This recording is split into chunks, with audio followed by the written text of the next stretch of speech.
MIM के मुखिया असदुद्दीन ओवैसी जहांगीरपुरी पहुंचे हुए हैं। आपने सुना, उनको कह रहे हैं बिना नोटिस के ही चला दिया गया बुलडोजर। ये कहते हुए बीजेपी पर निशाना साधते हुए असदुद्दीन ओवैसी इस वक्त दिखाई दे रहे हैं। आपको बता दें, आज सुबह से ही लगातार उनकी ओर से बीजेपी को लेकर, आम आदमी पार्टी को लेकर सवाल खड़े किए जा रहे हैं। और अब वो जहांगीरपुरी इस वक्त पहुंच चुके हैं उन लोगों से मुलाकात करने के लिए जिनके घर के बाहर अतिक्रमण थे और जिन पर आज बुलडोजर चला है। उनका ये सवाल है कि बिना नोटिस के बुलडोजर कैसे चलाया गया।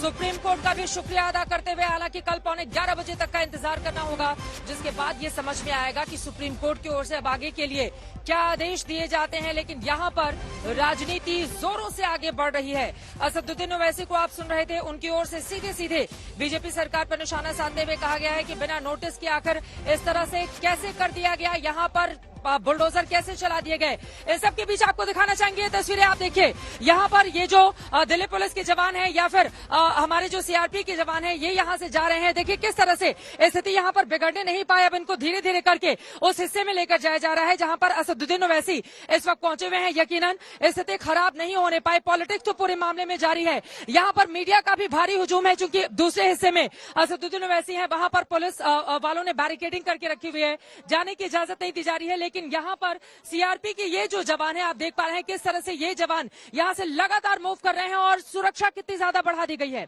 इन तस्वीरों में देखिए सुरक्षा व्यवस्था कितनी ज्यादा बढ़ा दी गई है और यहाँ पर स्थिति खराब नहीं होने पाए। महिला जवानों की भी यहाँ पर पीछे की तरफ तैनाती की गई है और दूसरे हिस्से में भी सुरक्षा के पुख्ता इंतजाम किए गए हैं। ये स्थिति इस वक्त बनी हुई है राजधानी दिल्ली के जहांगीरपुरी में। चूंकि आप देखिए एक एक करके हमारे जितने सीआरपी के ये जवान है वो वहां पर जा रहे हैं। चूंकि अंदर की तरफ हम सब जानते हैं कि पीछे मंदिर है, पीछे ही मस्जिद भी है। 4 दिन पहले वहां पर जबरदस्त तरीके से हिंसा हुई थी।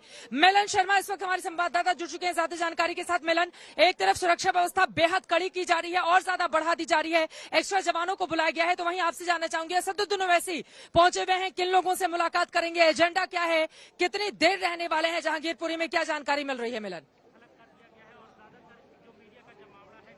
बिल्कुल, देखिए चित्रा, इस वक्त हम कोशिश कर रहे हैं कि पुलिस पर्सनल और कर्मियों से बात करें और किसी तरीके से ओवैसी साहब से बात करने की कोशिश करें। आपको दिखाओ, यहाँ पर पूरी ह्यूमन चेन बना दी गई है। हिमांशु भी आपको दिखा रहे हैं कि किस तरीके से यहाँ पर मीडिया जो वेट कर रही है। असदुद्दीन ओवैसी दूसरे ऐसे नेता हैं आज वृंदा कराट के बाद जो यहाँ पहुंचे हैं। वो कई दिनों से बुलडोजर की जो इंक्वायरी हो रही है, चाहे वो मध्य प्रदेश में हो या फिर उत्तर प्रदेश में हो, हर प्रदेश में उस पर बात कर रहे थे। और यहाँ पर ओवैसी साहब जो है मिलने के लिए आए हैं उन परिवारों से जिनके घरों में, जिनकी दुकानों पर बुलडोजर चलाया गया। और उन्होंने ये कहा था कि ये इस तरीके का जो एमसीडी का काम है ये एक सही तरीके से नहीं किया गया है। टाइमिंग जहांगीरपुरी वायलेंस के बाद ही देखी जा रही है कि क्यों ऐसा हुआ। हिमांशु से कहूंगी ये एक बार फिर दिखाए, यहाँ पर पुलिस का जो प्रशासन है, अभी प्रशासन पुलिस बल इतना तगड़ा कर दिया गया है कि सारे लोग इस वक्त बैठे हुए थे कुछ समय पहले और यहाँ पर अब इतनी ज्यादा पुलिस खड़ी कर दी गई है क्योंकि वो रहा सामने मस्जिद है। ओवैसी खुद कह रहे हैं कि उन्हें भी वहां पर जाने की अनुमति नहीं दी जा रही थी। पासी में मंदिर है, शांतिपूर्ण माहौल दिन भर बना हुआ था। बुलडोजर चलने के बाद भी यहाँ के स्थानीय लोगों ने किसी तरीके की यहाँ पर अग्रेशन नहीं दिखाई है। लेकिन पुलिस प्रशासन की तरफ से यहाँ पर जो अग्रेशन दिख रहा है कि हम आगे न जा पाए या किसी से बात न कर पाए, ये अपने आप में दिखाता है कि असदुद्दीन ओवैसी जो मेंबर ऑफ पार्लियामेंट है चित्रा, उन तक को जाने नहीं दिया जा रहा है, लोगों से मिलने नहीं दिया जा रहा है। तो मीडिया को भी इस वक्त यहाँ पर रोक दिया गया है। और देखिए दूर तक देखिए, दो सवाल है, इस बात को समझना होगा मिलन। देखिए जिस मुलाकात के मकसद से वो यहाँ पर पहुंचे हुए हैं, इस बात को बताना बेहद जरूरी है। हिंदुस्तान में असदुद्दीन ओवैसी मुस्लिमों की पॉलिटिक्स करते हैं। यहाँ पर उनका आरोप है कि दरअसल मुस्लिमों के खिलाफ चुन चुनकर कार्रवाई की गई है।